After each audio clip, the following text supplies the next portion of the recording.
அண்மை செய்தியை பார்த்துக் கொண்டிருக்கிறோம். மதுக்கடைக்கு எதிராக கிராம சபை தீர்மானம் நிறைவேற்றினாலும் மதுக்கடையை திறக்கலாம் என்று உயர்நீதிமன்றம் உத்தரவு பிறப்பித்திருக்கிறது. பொன்னேரியைச் சேர்ந்த விக்னேஷ் என்பவர் தொடர்ந்த பொதுநல வழக்கில் உயர்நீதிமன்றம் இந்த உத்தரவை பிறப்பித்திருக்கிறது. மேலும் உச்சநீதிமன்ற உத்தரவுப்படி கடை அமைக்கப்பட்டிருந்தால் டாஸ்மாக் கடையை திறக்கலாம் என்றும் டாஸ்மாக் கடை தொடர்பான வழக்கில் சென்னை உயர்நீதிமன்றம் உத்தரவு பிறப்பித்திருக்கிறது.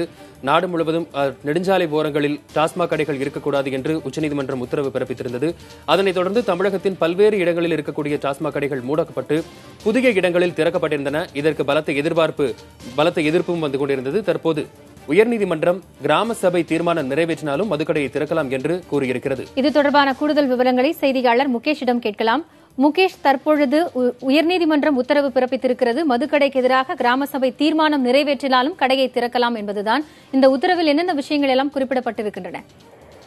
இந்த வழக்கு பாத்தீங்கன்னா திருவள்ளூர் மாவட்டத்தில் தடகா பெரும்பாக்கம் என்ற ஊர்ல கடந்த மே 1ஆம் தேதி வந்து கிராம சபை தீர்மானம் நிறைவேற்றப்பட்டது. அந்த பகுதியில் வந்து திறக்கூடாது என்ற தீர்மானம் நிறைவேற்றப்பட்டது. நிலையில் வந்து மீண்டும் டாஸ்மாக் கடையை அமைப்பதற்கு எதிர்ப்பாக விக்னேஷ் என்பவர், அந்த கிராமத்தை சேர்ந்த விக்னேஷ் என்பவர் வழக்கு தொடர்ந்தார். அந்த வழக்கு வந்து இன்று தலைமை நீதிபதி அமர்வு முன்னிலை விசாரணைக்கு வந்தபொழுது மனுதாரரின் மனுவை தள்ளுபடி செய்து உத்தரவிட்டார். ஏனெனாக்கா உச்சநீதிமன்றம் அரசு தரப்பு தெரிவிக்கப்பட்டதுபடி ஏற்கனவே உச்சநீதிமன்றம் வகுத்துள்ள விதிகளின்படிதான் வந்து கடைகள் அமைக்கப்பட்டிருக்கிறது. அதன் அடிப்படையில் வந்து அமைக்கப்பட்ட கடையை அகற்ற வேண்டும் என்று மக்கள் போராடி வருகின்றனர். அது தொடர்ந்துதான் கிராம சபை தீர்மானம் நிறைவேற்றப்பட்டுள்ளது. உச்சநீதிமன்ற தீர்ப்பை மதித்து வந்து கடைகள் அமைக்கும் பொழுது அதை எதிர்ப்பது சரியானதல்ல என்று அரசு தரப்பில் தெரிவிக்கப்பட்டது. அதனை ஏற்றுக்கொண்ட நீதிமன்றம் உச்சநீதிமன்ற விதிகளின் அடிப்படையில் வந்து கடைகள் அமைக்கப்படும் பொழுது கிராம சபை தீர்மானங்கள் எவ்வித தாக்கத்தையும் ஏற்படுத்தாது என்று தங்களது உத்தரவில் குறிப்பிட்டு விக்னேஷ் என்பவர் தொடர்ந்த வழக்கை வந்து தள்ளுபடி பண்ணியிருக்காங்க. காயத்ரி, முகேஷ், டாஸ்மாக் கடைக்கு எதிர்ப்பு தெரிவித்து தமிழகத்தில் எத்தனை கிராமங்களில் தீர்மானங்கள் நிறைவேற்றப்பட்டன? தொடர்ந்து கிராம சபைகளில் தீர்மானங்கள் நிறைவேற்றப்பட்டது தொடர்ந்து வந்து கொண்டிருந்ததா? வசந்த், இது வந்து கிராம சபை தீர்மானங்கள் வந்து கடந்த மே மாதம் நீதிமன்றம் உத்தரவிட்ட பிறகு அதுக்கு முன்பாக வந்து சில கிராமங்கள் மட்டும்தான் முடிவெடுத்திருந்தாங்க கிராம சபை தீர்மானங்கள் நிறைவேற்ற வேண்டும் என்று.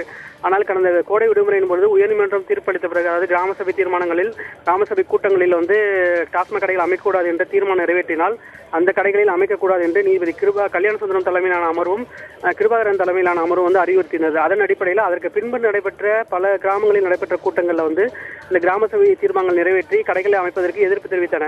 இந்நிலையில இன்று தொடரப்பட்ட வழக்கு வந்து ஒரு முக்கியமான வழக்காக கருதப்படுகிறது. ஏன்னா கிராம சபை தீர்மானத்தை அடிப்படையாக கொண்டுதான் இந்த கடை அமைக்கக்கூடாது என்று எதிர்க்கிறார்கள். ஆனால் இன்று தலைமை நீதிபதி அமர்வு, கடந்த கோடை விடுமுறை விசாரித்த அமர்வு வந்து வேறு அமர்வு, தற்போது தலைமை நீதிபதி அமர்வே வந்து இந்த உத்தரவை பிறப்பிச்சிருக்கு.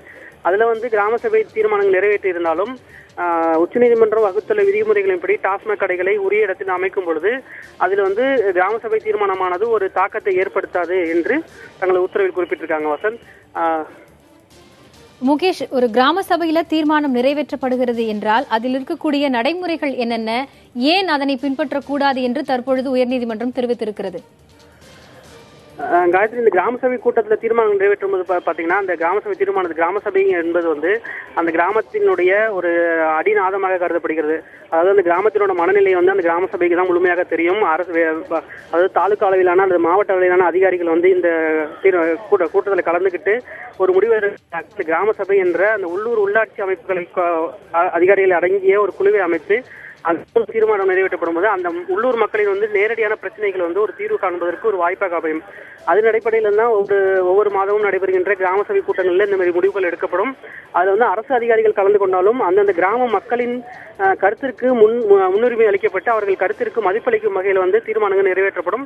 இதுல வந்து பெரும்பாலான உள்ளாட்சி அமைப்புகளில் இருப்பவர்களும் அந்த கிராமத்தை சேர்ந்தவர்களும் அந்த தீர்மானத்திற்கு ஆதரவு அளிக்கும் வகையில தான் வந்து செயல்படுவார்கள்.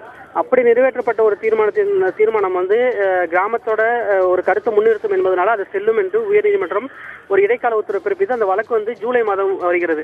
இதற்கிடையில வந்து கடந்த மே 1ஆம் தேதி நிறைவேற்றப்பட்ட தீர்மானத்தின் அடிப்படையில் கடையை மூட வேண்டும் என்று தொடரப்பட்ட திருவள்ளூர் மாவட்டத்தை சேர்ந்த விக்னேஷ் என்பவர் தொடர்ந்த வழக்குல இந்த ஒரு கடைக்கான உத்தரவாக தான் இது கருத முடியுமே தவிர ஒட்டுமொத்த நீதிமன்ற உத்தரவாக கருத முடியாது. ஏன்னாக்கா நீதிமன்றம் வந்து தாக்கத்தை ஏற்படுத்தாது என்றுதான் நேரடியாக உத்தரவிட்டிருக்கிறார்களே தவிர அந்த கிராம சபை தீர்மானமானது செல்லாது என்று நேரடியாக உத்தரவிடவில்லை.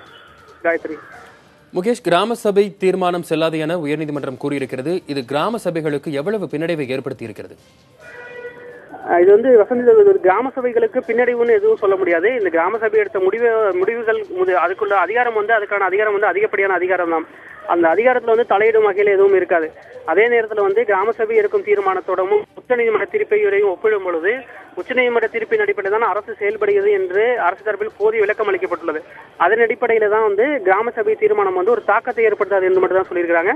இந்த கிராம சபையோட ஒரு அமைப்பு வந்து எப்போதுமே வந்து நீதிபதிகள் வந்து கேள்விக்குரிய ஒரு விஷயமாக ஆக்கல. வசந்த், முகேஷ், தற்போது இந்த வழக்கை தொடுத்த மனுதாரர் தரப்பிலிருந்து இந்த தீர்ப்பு குறித்து எப்படி பார்க்கப்படுகிறது? இது போன்ற ஒரு தீர்ப்பு ஒரே ஒரு கடைக்கு தான் பொருந்தும் என்று சொல்லி இருக்கிறார். அப்படியானால் மற்ற கிராம சபைகளில் நிறைவேற்றப்பட்ட தீர்ப்புகள் என்னவாகும்? இந்த மனுதாரர் தரப்பில் தெரிவிக்கப்பட்ட கருத்துக்கு மனுதாரர் தரப்பில் வழக்கறிஞர்கிட்ட பேசும்பொழுது இந்த வழக்கு தொடர்ந்தப்போ ஏற்கனவே உயர்நீதிமன்றம் விதித்த உத்தரவின்படிதான் மே மாதம் 2வது வாரம் பிறப்பித்த உத்தரவின் அடிப்படையில் தான் இந்த வழக்கை நாங்கள் தொடர்ந்தோம்.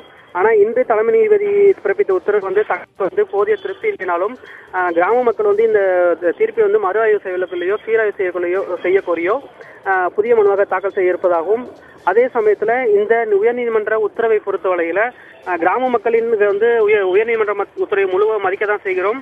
அதே நேரத்தில் தங்கள் பகுதியில் வந்து டாஸ்மாக் கடை விதிமீறி அமைக்கப்படக்கூடாது என்ற ஒரு நோக்கத்துடன் தான் இந்த வழக்கு தொடரணும். அரசு தரப்புல விதிகளுக்கு உட்பட்டுதான் இந்த வழக்கு தொடரப்பட்டது என்று தெரிவித்தாலும் தங்கள் கிராம சபை தீர்மானத்தை அரசின் கவனத்திற்கு கொண்டு சென்று கடையை வேறு இடத்திற்கு மாற்றுவதற்கான நடவடிக்கைகளை எடுப்போம். அதே நேரத்தில் உயர்நீதிமன்றத்தில் மறு ஆய்வு மனு தாக்கல் செய்வதற்காக வாய்ப்பும் உள்ளது என்று மனுதாரர் தரப்பில் தெரிவிக்கிறாங்க.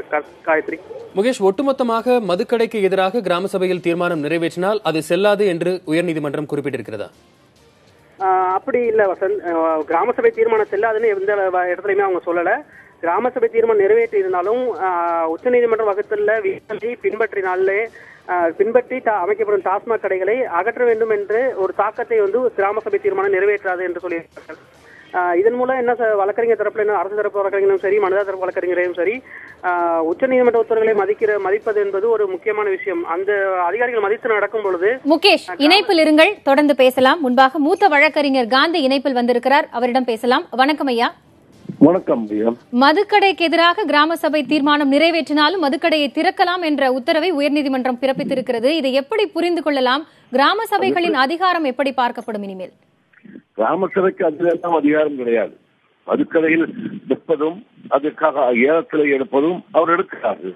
அது சர்க்கார் செய்கிறது.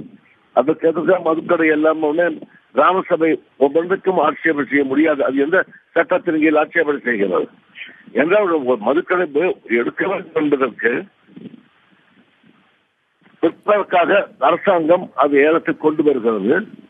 அதை மதுக்கடை என்று கிராம சபை செய்ய ஆரம்பித்தால் எந்த கிராம சபையும் செய்து முடிக்க முடியாது. நன்றி திரு காந்தி, இணைப்பில் வந்து உங்களுடைய கருத்துக்களை பகிர்ந்து கொண்டமைக்காக.